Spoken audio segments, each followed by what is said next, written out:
Hello friends, welcome to ICCE એટલે કે I can crack exam maths method test 9 માં આપનું હાર્દિક સ્વાગત.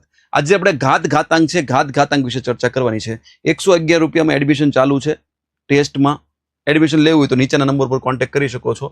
કેવા ક્વેશ્ચન આવે છે આપણે જોઈએ છીએ. જુઓ, પહેલો ક્વેશ્ચન જુઓ, શું કહે છે? 9 ની 3 ઘાત એને ગુણ્યા 9 ની 2 ઘાત બરાબર 3 ની x ઘાત, એટલે કે શોધવાની છે, ગુણ્યા 3 ની 4 ઘાત ગુણ્યા 3 ની 2 ઘાત. હવે જુઓ, આની અંદર શું કરાય? સૌથી પહેલા સમજો, અહીંયા શું છે તો કે 3 છે, અહીંયા શું છે તો કે 9 છે.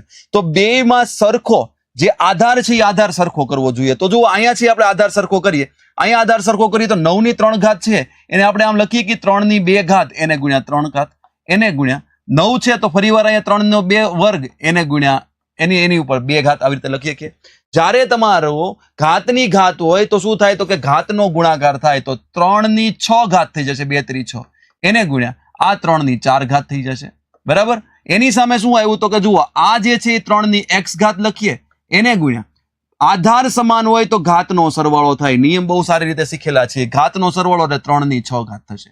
હવે જો બે સામે જુઓ, બે આધાર સરખો છે, ઘાતનો સરવાળો થાય એટલે શું થાય? 3 ની 10 ઘાત બરાબર 3 ની 6 વત્તા x ઘાત, 6 વત્તા x ઘાત, બે ને સરખાઈ દો, 6 વત્તા x બરાબર 10. તો x બરાબર શું થશે? 6 આ સાઈડ જશે તો 6, 10 માંથી 6 જાય તો 4. તો x બરાબર શું જવાબ આવ્યો? 4. ચલો, એ જ રીતે ત્રીજો ક્વેશ્ચન જુઓ, 18 ની 1.3 ઘાત એને ગુણ્યા 18 ની 4.4 ઘાત બરાબર 18 ની કેટલી ઘાત થશે? તો જુઓ, અહીંયા બેઝ આધાર છે એ સરખો છે, આધાર સરખો હોય ત્યારે ઘાતનો સરવાળો થશે. તો 1.3 વત્તા 4.4 શું થશે? 4 ને 1 5 ને 4 ને 3 7, તો 5.7 તમારો જવાબ આવી ગયો. ક્લિયર છે? ઓકે, આગળ જુઓ.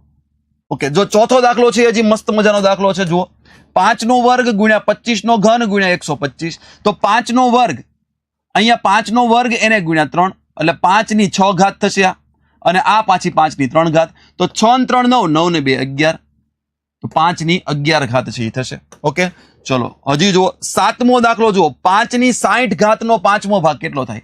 તો 5 ની 60 ઘાત એનો પાંચમો ભાગ એટલે ભાગ્યા 5. તો જ્યારે ભાગાકારમાં હોય તો 5 ની 60 ઘાત ઓછા 1, તો 5 ની 59 ઘાત થશે. ક્લિયર થઈ ગયું? ઓકે, છેલ્લો દાખલો હજી એકાદો ગણીએ આપણે. જુઓ, ઓકે ચલો, 28મો દાખલો ગણી નાખીએ. જુઓ, 4 ની 0.5 ઘાત, તો 0.5 ઘાત એટલે આપણે 1/2 લખી શકીએ એને. 0.5 ની 1/2 લખીએ તો એની 4 ઘાત. આનું મૂલ્ય શોધવાનું કીધું છે. 4 ની 1/2 એટલે 4 નું વર્ગમૂળ થયું 2 એને ગુણ્યા 1 ની 4 ઘાત એટલે 1 અને 2 ની 4 ઘાત એટલે 16. 2 8 16, તો 1/8. બસ પતી ગયું. તો આવા મસ્ત મજાના દાખલા માટે ફરી મળી રહ્યા છીએ. જય હિન્દ, જય ભારત.